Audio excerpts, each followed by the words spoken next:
Ito na yung naubos ni Amada na mga gamot sa 6 na buwan na na gamutan. Yan. Pero may pa siya, kailangan pa i-check up ng ng doktor kasi may may plima-plima pa yan Naubos niya. Grabe ang naubos niya na gamot. Yan, hanggang likod yan. Yan hanggang doon yan Dami nakapatong pa yung iba dyan. Yan.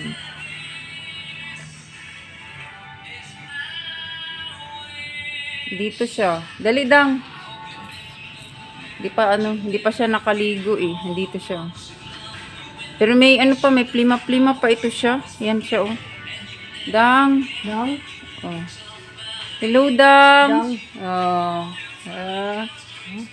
Okay ka na. Pero at least, okay na kaysa yung dati. Na talagang hirap talaga siya na umuungol siya pag nakahiga siya. Ayan. Ko na naman siya, ipapacheck up ko ito siya sa Lunes. Kasi Biyernes na ngayon Sa Lunes ko siya ipapacheck up.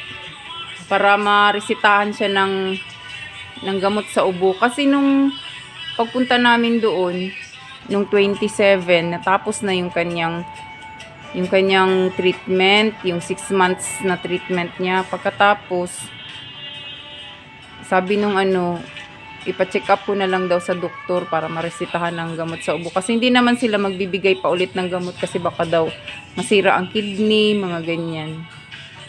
So, gano'n na lang ang ko. Sa Lunes, ipapaano ko na naman siya. Papacheck ko na naman siya.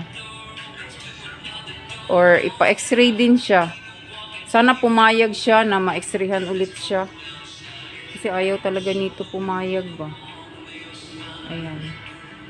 So hanggang dito na lang po. Salamat po sa pagsubaybay ninyo kay Amada.